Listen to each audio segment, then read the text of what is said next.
Meus irmãos, saudações de graça e paz, saudações fraternais da parte de Cristo Jesus. Estamos aqui para mais uma aula, término de apostila. Portanto, tivemos uma aula muito brilhante passada. A gente falou que essa seria até um pouco mais de leitura para a gente poder concluir a apostila hoje. Estamos em viagem, fora do nosso estúdio, fora do nosso local de gravação de aula, porém a gente fez algo provisório aqui para estar transmitindo a aula de vocês, para que vocês também sejam alcançados também pela palavra de Deus como vocês já têm sido. Vamos orar para darmos início. Senhor, nós te louvamos e glorificamos o teu nome, pela beleza da tua santidade, pelo Deus tremendo a qual o Senhor é. Toma, ó Pai, esta aula nas tuas mãos, nos direcione, nos guie através do teu Espírito Santo, para que possamos ter a compreensão exata de tudo aquilo que o Senhor quer falar com a gente. Revele o teu Espírito por trás da letra, que possamos receber a vida da tua palavra, porque está escrito em João 6,63, que a tua palavra ela é Espírito e vida. Queremos nos contactar com o teu Espírito e receber a vida da tua palavra, para que a vida da tua palavra transforme a nossa vida, em nome de Jesus. Amém. E graças a Deus. Nós paramos na página 286, nós falamos acerca de Moisés e passamos os quadros falando acerca do tabernáculo eterno e da igreja do primogênito que já se encontra na eternidade. Vamos lá. A comparação de Cristo com Moisés e com Josué é seguida de outra com Arão. Primeiramente, o autor faz que Cristo, como Arão, era verdadeiro sacerdote, que Deus nomeou, e verdadeiro representante do homem. E depois se mostra que Jesus Cristo, sobrepuja em muito Arão, na qualidade de sacerdote, reproduzindo o mais antigo, mais nobre sacerdócio do rei sacerdote Melquisedeque. Só um adendo aqui, eu estou assim de gorro porque está muito frio aqui, nós estamos muito frio, está de doer os ossos, só não estou de luva. Mas vamos lá. A eficácia intrínseca e perpétua do seu único sacrifício, como perfeita propiciação pelo pecado, é posta em contraste com a virtude típica e cerimonial daqueles sacrifícios muitas vezes repetidos, os quais estavam já terminando. Vamos ler Hebreus 10:18. Hebreus 10:18.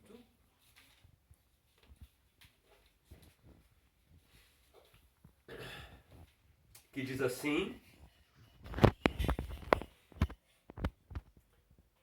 ora, onde há remissão destes, não há mais oblação pelo pecado. Coloca a pausa aqui, meu filho. Vamos lá, gente. Olha só.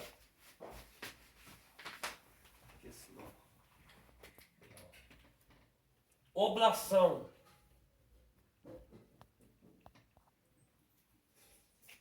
Alguém sabe o que é isso? Você cedilha aí. Cedilha, obrigado, vida. Oblação. Isso é a parte sólida do sacrifício. A saber, carne. Mas toda oferta ela é tridimensional. Toda oferta. Então ela é oblação, ela é libação,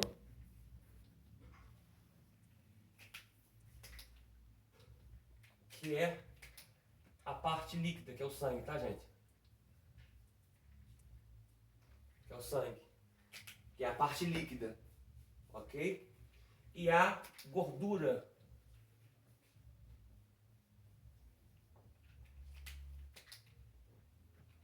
A gordura é o que dá o aroma.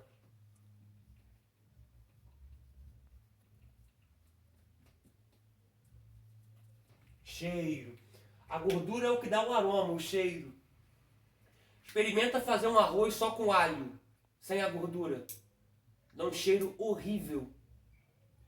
garra as coisas na panela, dá um transtorno só. Mas quando você coloca a gordura, o aroma vai lá na sala. O cheiro vai lá na sala. Vai lá na sala. Por quê? Porque toda oferta ela é tridimensional. Vou botar aqui embaixo, tá? Vou botar, ó, toda oferta.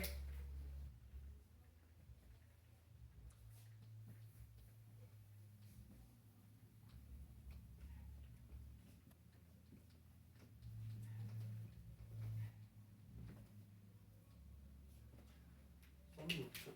Onde é que é?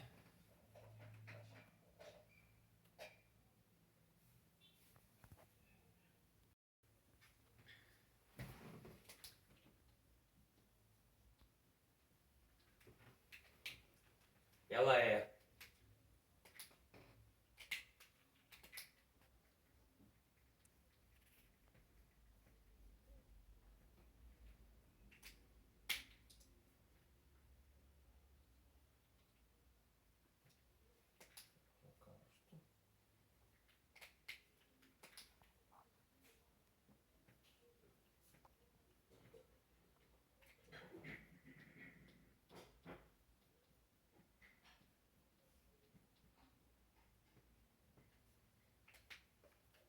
então toda oferta ela é tridimensional.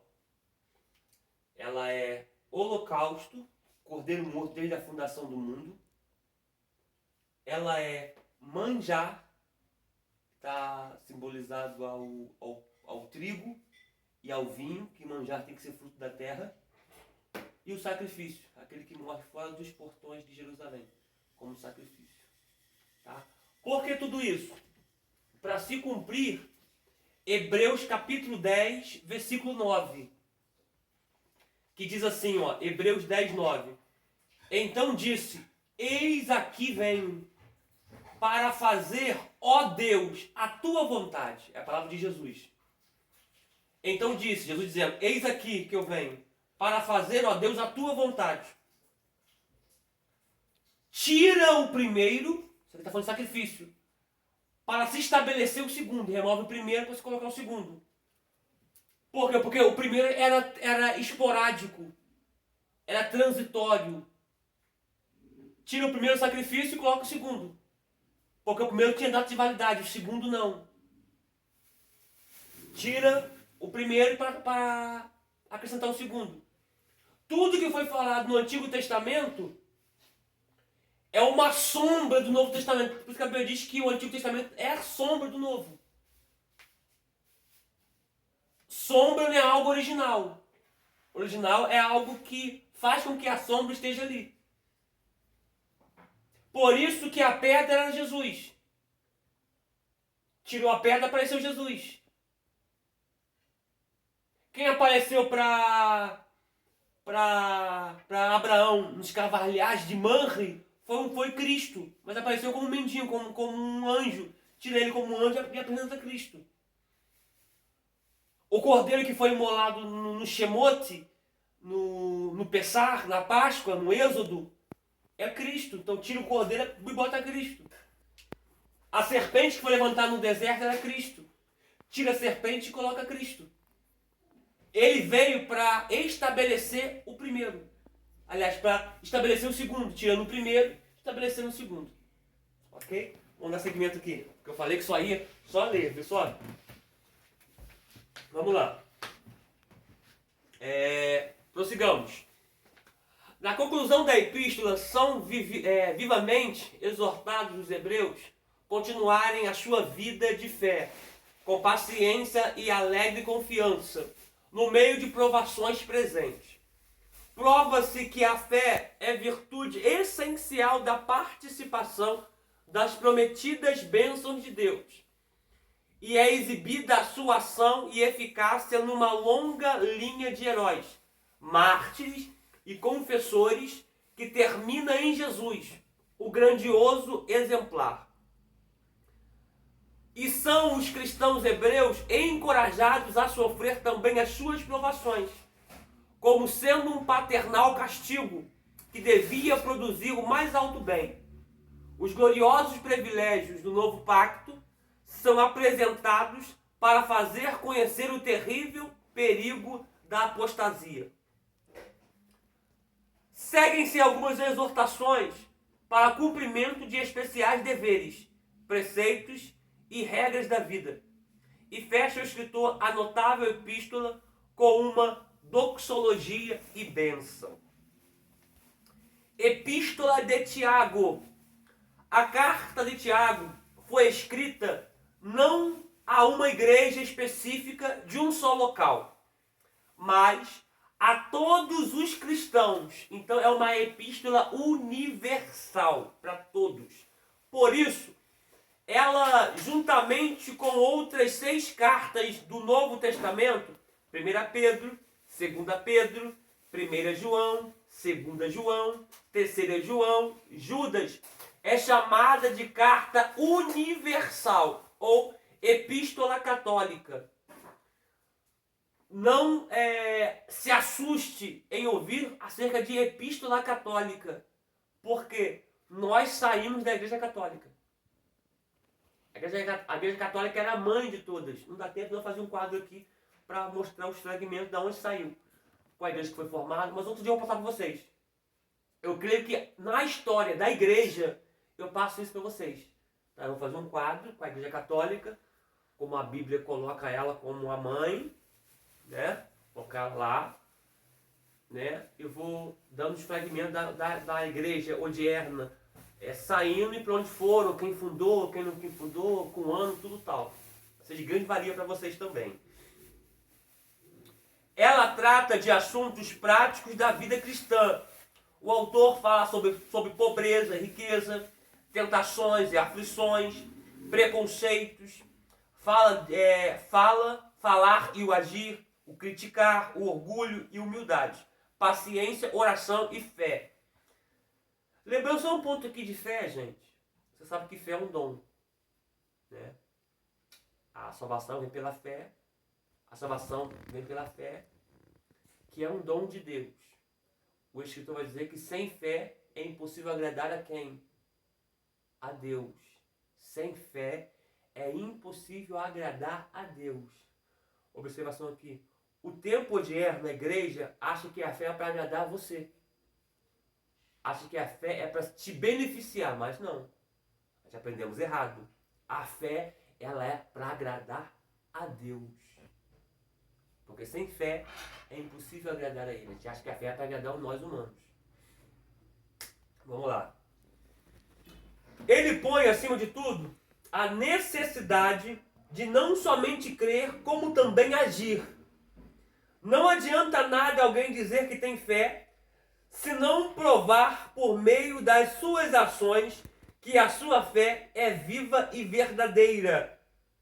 Portanto, assim como o corpo sem o espírito está morto, assim também a fé sem ações está morta. A verdadeira fé se manifesta em ações cristãs. Vamos ler Tiago 2,26.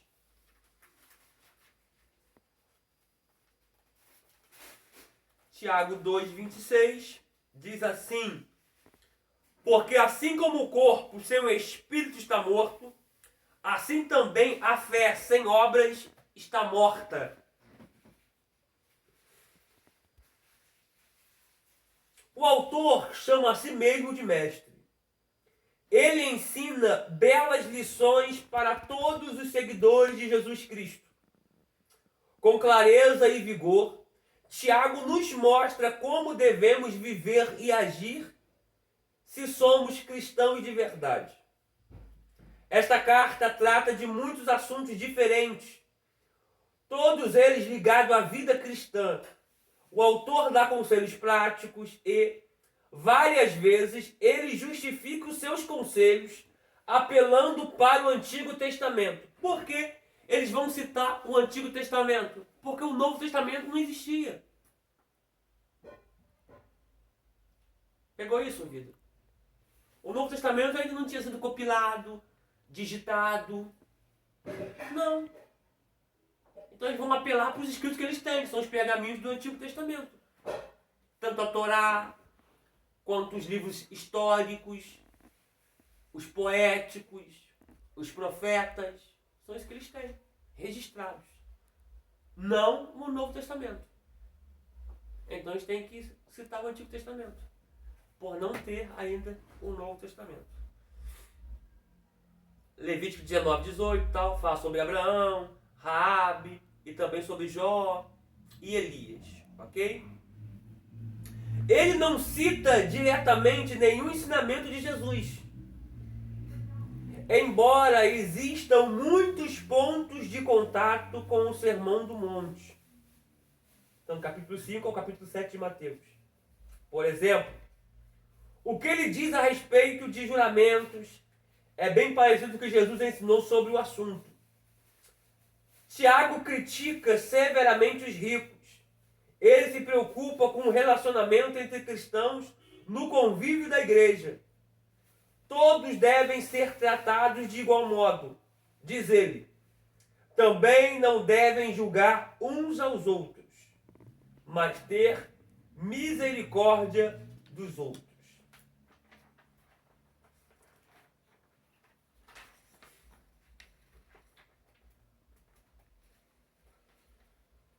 Vamos lá. Primeira epístola de Pedro. Embora Pedro tenha sido considerado homem iletrado, escreveu um livro de alto nível teológico. O fato de ser chamado de homem iletrado deve ser o fato de que o apóstolo nunca tenha frequentado as escolas gregas da época, embora não foi escriba nem doutor da lei. Porém, não quer dizer que tenha sido leigo por completo ou ignorante. Se por um lado não tinha conhecimento da cultura grega, por outro, era um conhecedor do grego, do aramaico e talvez um pouco do hebraico. Assim como todo bom judeu, o apóstolo Pedro era conhecedor da lei mosaica e de toda a escritura do Antigo Testamento. Por quê? A criança, quando nascia, na cultura judaica, nascia, dos 5 anos até os 10 anos, você vai aprender toda a Torá, todo o Pentateuco, de cabeça. Observação, de cabeça. Todo judeu, dos 5 aos 10 anos, ele vai ter que aprender a decorar, de Gênesis a Deuteronômio. De Bereshit até Devarim, de cabeça. Todas as leis, preceitos, mandamentos, estatutos, ele vai ter que aprender de cabeça. Dos 10 até os 14, ele aprende acerca dos livros históricos e poéticos. Aí com 14 anos ele vai decidir se ele vai seguir o estudo para se tornar um rabino ou se vai se dedicar à profissão do pai, porque é a profissão se passava de pai para filho. Mas com 14 anos de idade, ele já tinha que dominar todo o Antigo Testamento. De Gênesis a Malaquias. Com 14 anos de idade. Aí eu acho que nós temos que rever um pouco nossos conceitos, né? Né? Mas vamos lá.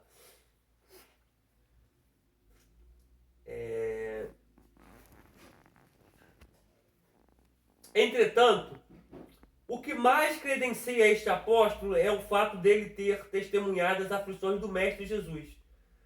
Sendo assim, seus ensinamentos eram contundentes e dignos de aceitação. Esta carta é destinada aos forasteiros da dispersão.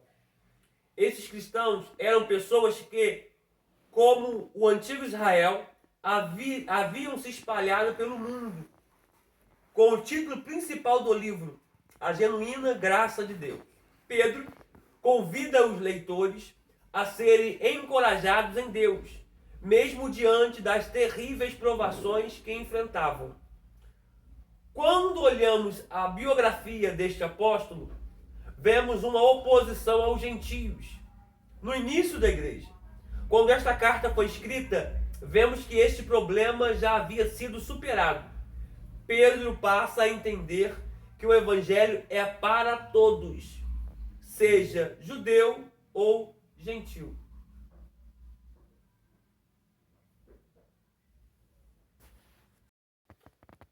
Só um pequeno erro de ortografia aí, tá, gente? Gentil não é com U. Gentil é com O. Tá?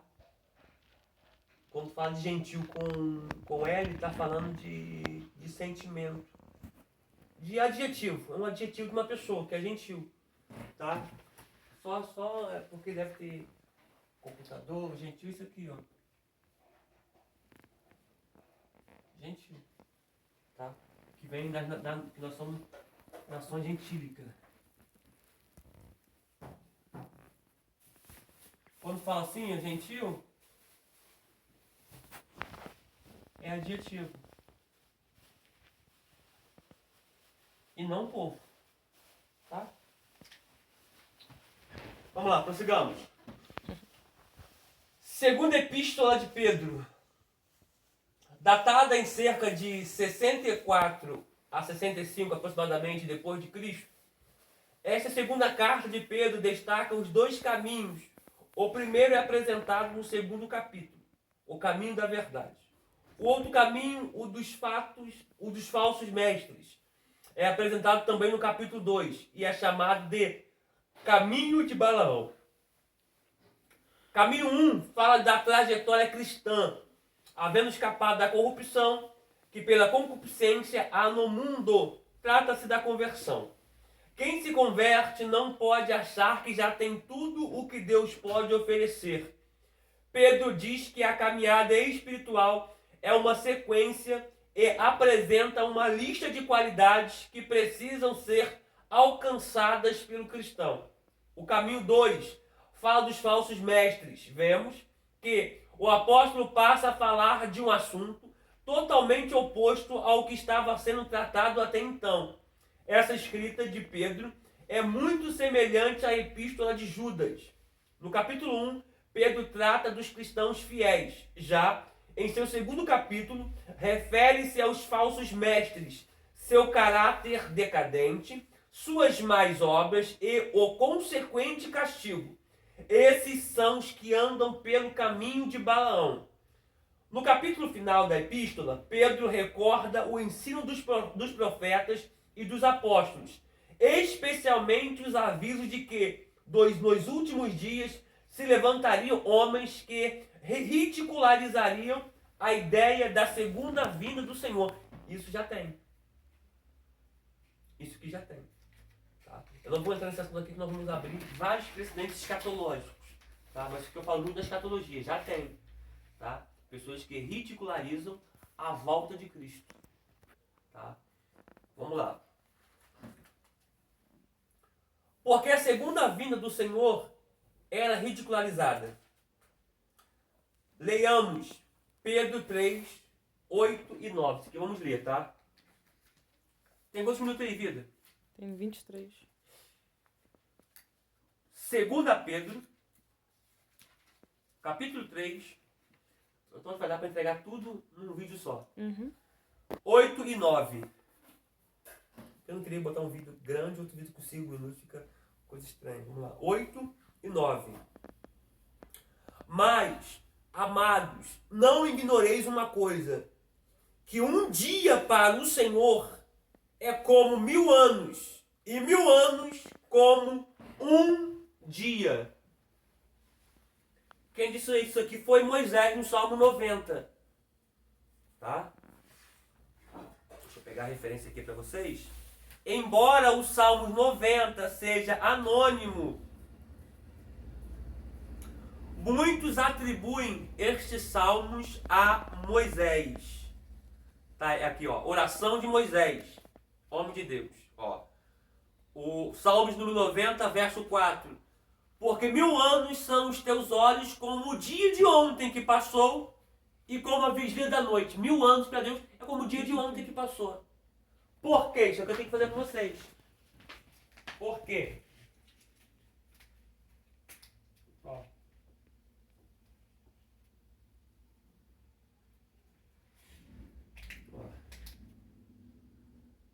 Aqui é o era. Aqui é o é. Aqui é o será.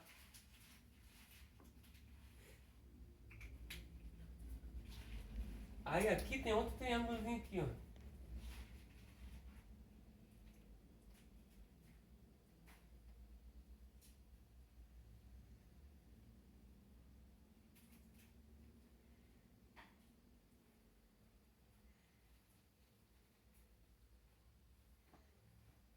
que é passado. Vamos escrever de azul, né? Acabou de... Que é passado. Essa daqui aqui em cima é presente, ó.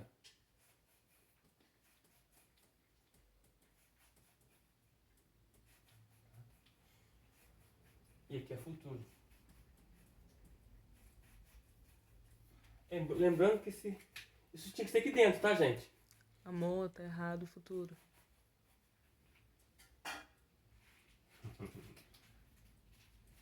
Isso aqui tinha que ser aqui dentro, tá, gente? Isso aqui tinha que ser aqui dentro. Mas de fato... Aliás, bota a pausa de pegar o apagador.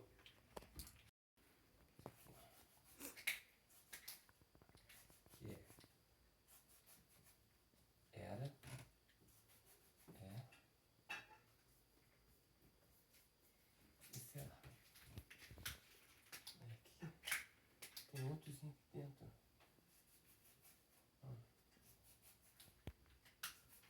Que é, ó. Aqui essa ponta, ó. Passado. Aqui, ó. Presente. E aqui futuro.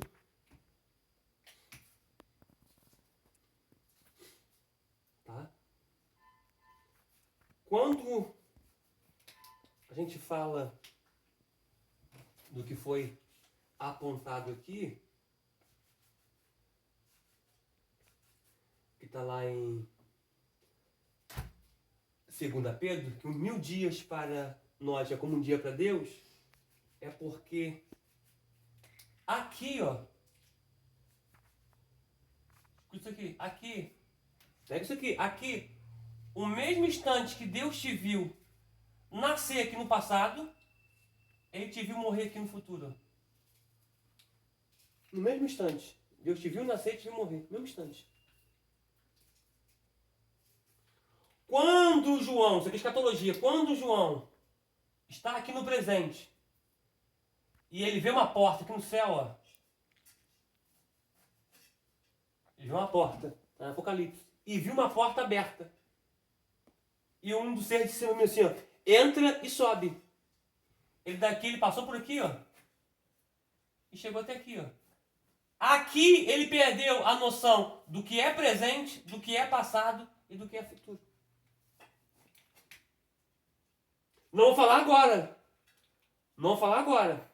Mas João, quando chegou aqui, ele chegou no tempo e viu Cristo antes de ser glorificado. Ai. Outra hora eu falo sobre isso, tá, gente? Quando os discípulos, olha só, olha pra mim aqui. Quando os discípulos, eles veem Jesus subindo em Atos, eles vão ver Jesus subindo, desaparecendo na nuvem. Correto? Vou mostrar pra vocês, ó, Atos. Olha só, Atos. Mas aí na conferência eu falo isso pra vocês, tá? Atos.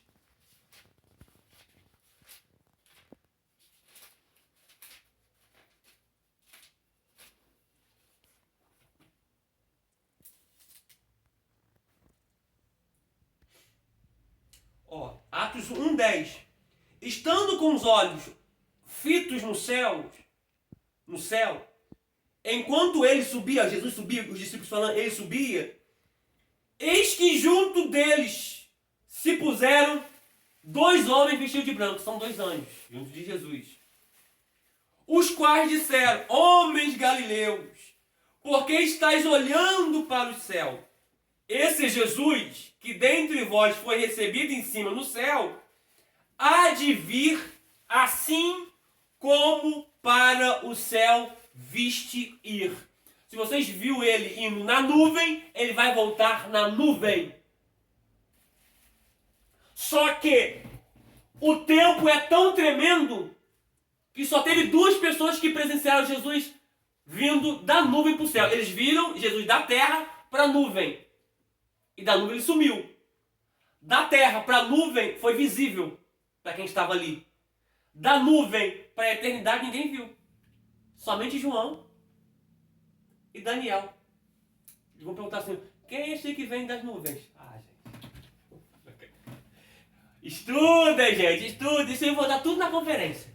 Tudo na conferência. Eu estou preparando uma plataforma e essa plataforma vai estar todas as conferências, onde você vai assistir tudo. Você vai ter login, você vai ter senha para assistir todas as aulas, todos os conteúdos que Deus tem me dado. Eu vou disponibilizar tudo nessa plataforma. Você vai ter acesso de tudo na totalidade que Deus tem me dado. Eu vou estar confiando para vocês, tá bom? A plataforma está quase ficando pronta. Vamos lá. Pegar isso aqui, porque na eternidade não tem tempo. Como não tem tempo, por isso que Elias aparecia ali e aparecia colar. Porque Deus pegava ele e vai para a eternidade. Porque na eternidade não depende de tempo. Por isso que Moisés apareceu no Monte das Oliveiras, porque ele está no tempo. Vamos lá. Bugou não, né, vida? Na conferência eu te dou esse versículo aqui. Tá?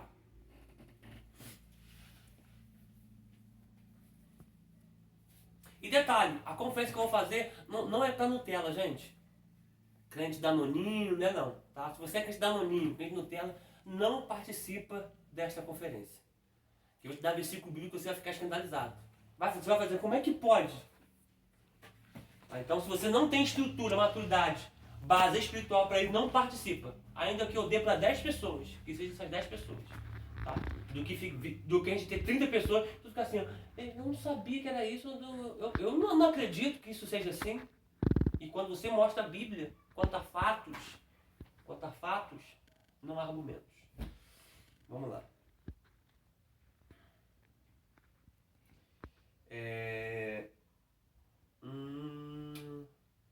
A esperança do cristão sempre foi a vinda do Senhor, e a demora foi motivo de desânimo para alguns. Esta demora tem sua razão de ser no caráter e no propósito de Deus. Qualquer aparente demora deve ser interpretada como oriunda de compaixão e misericórdia. Sua demora é mais uma oportunidade de salvação e não é sinal de esquecimento. Primeira Epístola de João. Esta carta se caracteriza pela apresentação tripla de cada tema importante: a comunhão com Deus, a vitória sobre o pecado, o amor de Deus e a obediência aos mandamentos, o amor ao irmão, a vitória sobre o mundo, o anticristo e a declaração de fé sobre Jesus. A carta não tem cabeçalho, nem são citados o remetente, nem o destinatário. O autor inicia um prólogo de grande densidade teológica que nos faz lembrar do Evangelho de João. Poderíamos perguntar de 1 João, não é um tratado, um manifesto a todos os cristãos, pois trata os seus leitores de forma muito pessoal como filhos e amados, a quem exorta de forma muito pastoral. Por isso, percebemos que 1 João é um sermão de exortação e encorajamento, transmitido de forma escrita. A carta adverte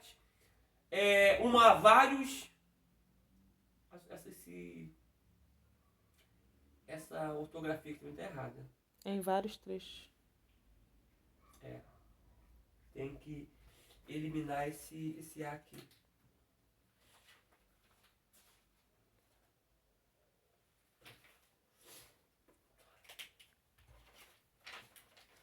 A carta adverte em vários trechos sobre pessoas que querem seduzir a igreja e são chamados de anticristos.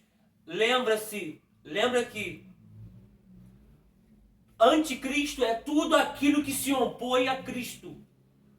O anticristo principal, o Mor, vai vir ainda. Tá? Ele vai vir, que são as duas bestas do Apocalipse. Uma é o falso profeta, você só sabia de uma, né? Uma é o falso profeta e o outro é a besta. Tá? Ele vai ter, vou fazer aqui rapidinho. Ele vai ter... Fiz errado.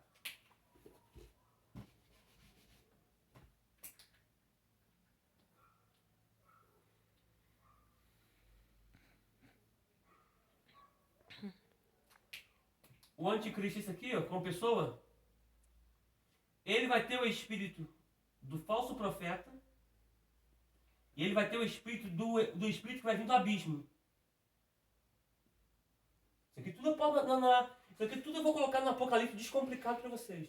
Apocalipse simples, Apocalipse para todos, simples. Desenho assim que vocês nunca mais vão esquecer. É vocês fazerem, você vai falar, pensei que Apocalipse era difícil, bicho de sete cabeças, e não é. O espírito do Apolion e do Abaddon, que está no abismo, que são dois nomes, mas é um só, que é o rei do abismo. Você pensa que o rei do abismo é Satanás, mas não é. É Abaddon no grego e Apolion em hebraico. Ele vai subir do abismo e vai entrar no anticristo. E do falso profeta vai entrar nele. Porque ele sempre quis se parecer com Cristo. A trindade aqui. Trindade satânica. Satânica. Igual. Rapidinho, por causa da hora. Falta quanto, minha vida? Tem 36. Ó.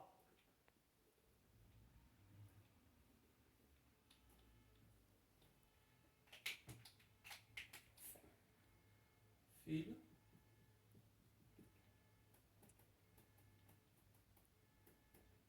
Esqueci, não, né? Filho. Espírito. Eita, esses dois. Espírito Santo. Pai.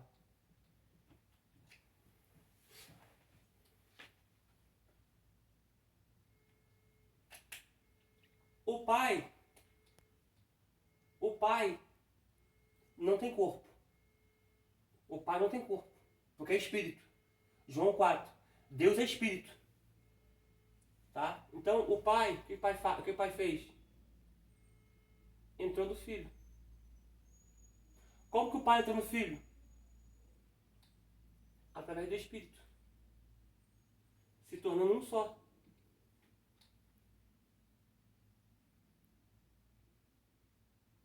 O pai tem corpo? Não. Quando fala assim, a mão de Deus é antropomorfismo. São atributos humanos que colocamos em Deus para poder se relacionar com Ele e entender o que Ele quer passar pra gente. O pai tem coração? Não. O pai é espírito. O pai tem pé? Não. O pai tem... Esse que o ouvido não está gravado. O pai tem ouvido? Não. O pai é espírito. Então, quando é que ele tem um corpo? Quando ele entra no filho. Chamada pericorese. Não é? E o espírito entrou no filho. Portanto, tem um texto bíblico que diz assim, ó, Deus dizendo para o filho, muito me agrada desse corpo. Cristo está com o corpo eterno lá em cima, glorificado. Então aqui você vê, ó, Trindade Santa.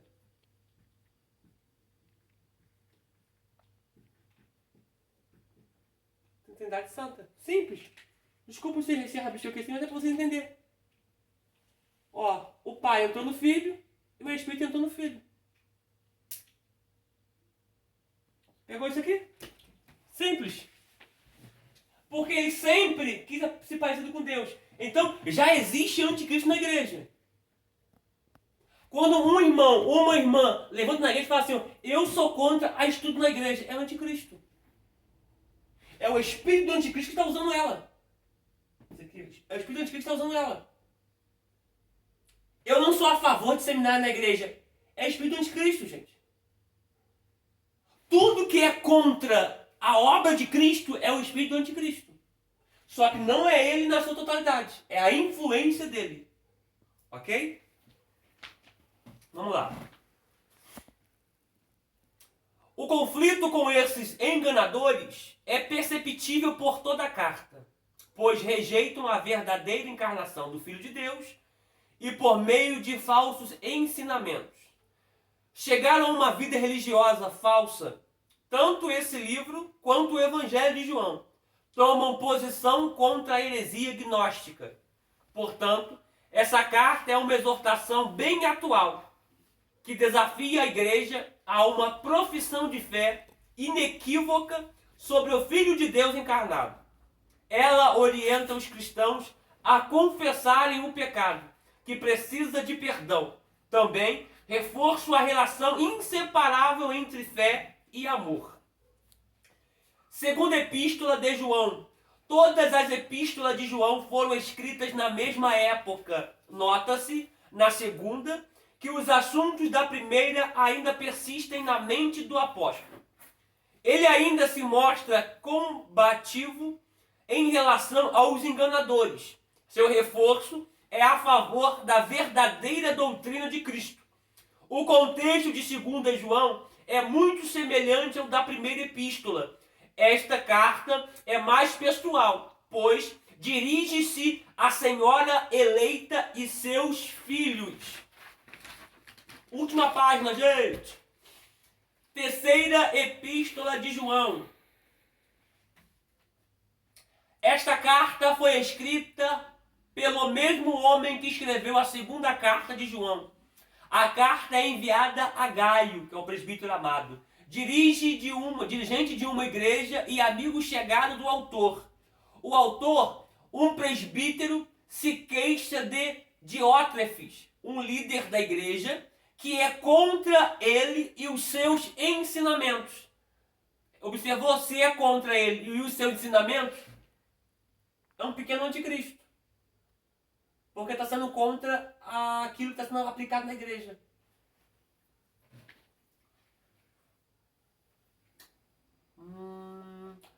Diótrefes até impede que a igreja receba os irmãos e irmãs que vão de lugar em lugar anunciando o evangelho. Olha, ainda mais ele conta mentiras contra o presbítero e seus colegas. Que espírito maligno, hein? O autor promete ir em breve até lá para pôr tudo em ordem. Esta pequena carta deixa-nos ver os problemas de uma igreja do primeiro século. Esta pequena carta deixa-nos ver os problemas que uma igreja do primeiro século estava enfrentando e como é que os líderes procuravam resolvê-los. Infelizmente, não sabemos o desfecho desta crise. Problemas sempre aparecem e é preciso que os membros da igreja tomem as medidas necessárias para resolvê-los, procurando sempre ser fiéis à verdade e fazer o que é bom, pois quem faz o bem é de Deus. Sexta e última epístola. Acredita-se que foi escrita entre o ano 70 e 80 aproximadamente depois de Cristo. Seu autor é Judas, servo de Jesus, irmão de Tiago. Devemos ter vigilância quanto ao autor da carta, uma vez que no Novo Testamento há vários homens com este nome. Vejamos, Judas Iscariote. Esse Judas Iscariote aqui foi o traidor, foi o que traiu Jesus. Não foi ele que escreveu a epístola, tá? Existe outro Judas chamado Judas Tadeu, filho de Tiago. E também existe Judas, irmão de Jesus. Este tem recebido uma grande aceitação por parte dos estudiosos da Bíblia. Não pode haver dúvida quanto à sua autoria. Devemos observar a expressão de Judas quando diz irmão de Tiago. Fica identificado de forma clara que havia um só Tiago. Trata-se de um homem humilde, servo de Cristo, era reconhecido como irmão do Senhor. Deduz-se que Judas pretendia escrever um tratado sobre salvação, quando foi constrangido pelo Espírito a mudar o tema, e assim passou a escrever uma defesa veemente do padrão moral da fé cristã. Concluímos, gente? Ô, glória! Concluímos, tá? Eu vou tirar a foto, vou colocar no grupo. Ficou bem perceptível, tá? Bem perceptível. Então, isso aqui é quando eu falo com você de promessa. Quando eu falo de você de promessa, como é que Cristo vai saber se a promessa vai concluir na tua vida ou não? Se ele te viu nascer e te viu morrer.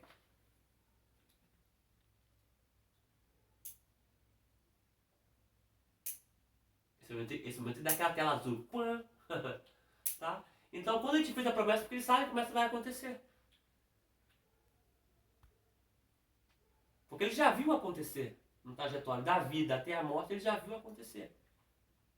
Por isso, no mesmo instante que Cristo, que Deus te viu nascer, ele te viu morrer na eternidade. Porque por ele não existe tempo. Ok? Então a gente vamos orar, a gente fica por aqui. Estudem a apostila, porque a próxima aula será a avaliação. Tá bom? Então estudem, tá?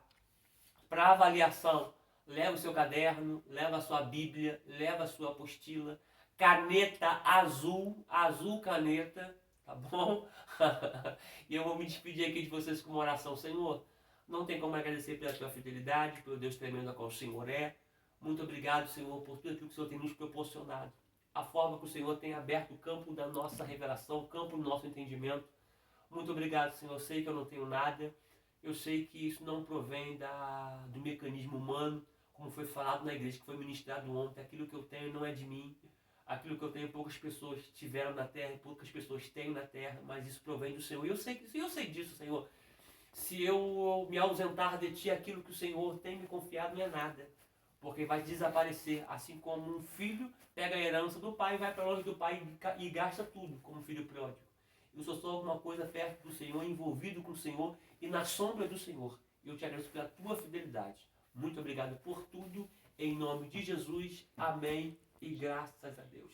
Estudem. Ok? Deus abençoe a todos e fiquem com Deus.